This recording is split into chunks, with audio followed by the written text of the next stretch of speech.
Assalamualaikum warahmatullahi wabarakatuh, teman-teman semua. Selamat datang kembali di video Gonami Farm. Pada video kali ini kita akan mengulas tentang perbandingan antara rumput pakcong dengan silase jagung. Kita akan lihat bagaimana perbandingan dari sisi nutrisi dulu dari kedua jenis hijauan pakan ini. Pertama, kita lihat dari kandungan air ataupun dari bahan kering. Kalau rumput pakcong, dia memiliki kadar air lebih tinggi dibanding dengan tebon jagung ya secara umum. Kalau di rumput pakcong, kadar airnya itu ya sekitar 80%, atau dengan kata lain dry matternya itu sekitar 20% ya. Jadi bahan keringnya 20-an%. Kemudian kalau dari tebon jagung ataupun silase jagung, bahan keringnya itu di kisaran 30% bahan keringnya. Dengan kata lain, airnya ya kadar airnya sekitar 70% gitu. Jadi bisa lebih tinggi, bisa lebih rendah ya dari keduanya, tergantung kita panennya kapan ya. Kemudian juga di umur berapa kita manennya, karena itu juga berpengaruh. Nah, itu dari sisi kadar air. Kemudian dari sisi nutrisi yang menonjol, pertama kalau untuk di rumput pakcong ya, biasanya yang paling diunggulkan itu dia memiliki protein yang tinggi dibanding dengan silase jagung ataupun tebon jagung. Nah, kalau di literatur ada yang menyebutkan kisaran protein ya dari rumput pakcong ini sekitar 16% untuk protein kasarnya. Kemudian untuk silase jagung ini ataupun tebon jagung itu kisaran 8-9% untuk protein. Kemudian kalau selain dari protein, biasanya kita juga melihat dari sisi energi ya. Jadi berapa total energi yang terkandung di dalam kedua bahan pakan ini. Energi nanti ya tadi berhubungan dengan kebutuhan ternak, karena salah satu dua hal yang biasanya menjadi pertimbangan utama adalah energi dan protein.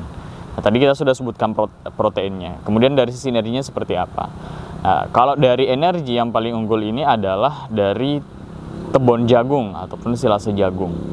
Ya, dalam hal ini kita kalau menyebutkan silase jagung ataupun tebon jagung, batangnya, daunnya dan plus buahnya. Ya, dibanding dengan energi yang ada di rumput pakcong, ya, jauh lebih tinggi yang ada di tebon jagung.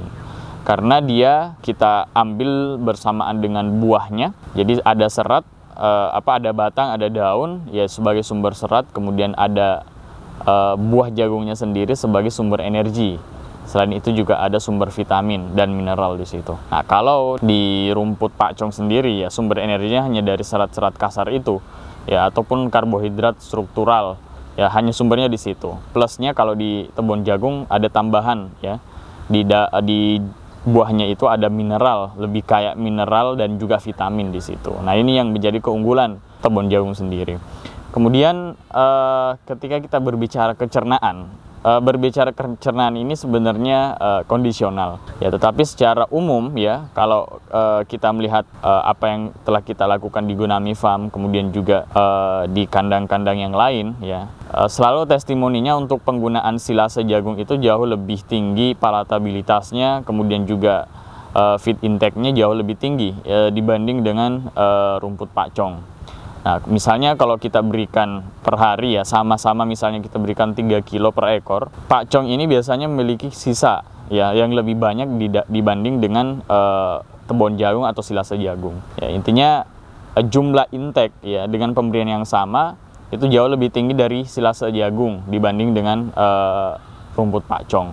Tapi tentu intake ini ataupun palatabilitas ini ya banyak hal yang mempengaruhi. Salah satunya yang paling penting adalah umur panen ya. Jadi rumput pakcong ya, tantangannya ketika tidak dibuat silase ya, itu bisa bergilir kan untuk panennya, dan itu menentukan tidak membuat umur panennya tidak sama. Nah, umur panen yang semakin tua itu ligninnya akan semakin tinggi, yang menyebabkan ya batang kerasnya itu lebih dominan. Ya, pertama batang keras itu ya kambing pilih-pilih. Kalau batangnya keras nggak dimakan. Kemudian yang kedua, adapun kalau dimakan, ya kecernaan dari batangnya itu juga rendah. Yaitu sedikit pertimbangan ataupun perbandingan komparasi antara rumput pakcong dengan silase jagung. Tetapi bagaimana kemudian dampaknya ya, mana yang terbaik untuk kambing perah mana yang memiliki efek produksi susu yang terbaik, ya nanti kita bahas di video berikutnya. Ya, terima kasih teman-teman semua. Mudah-mudahan video ini bermanfaat. Terima kasih. Wassalamualaikum warahmatullahi wabarakatuh.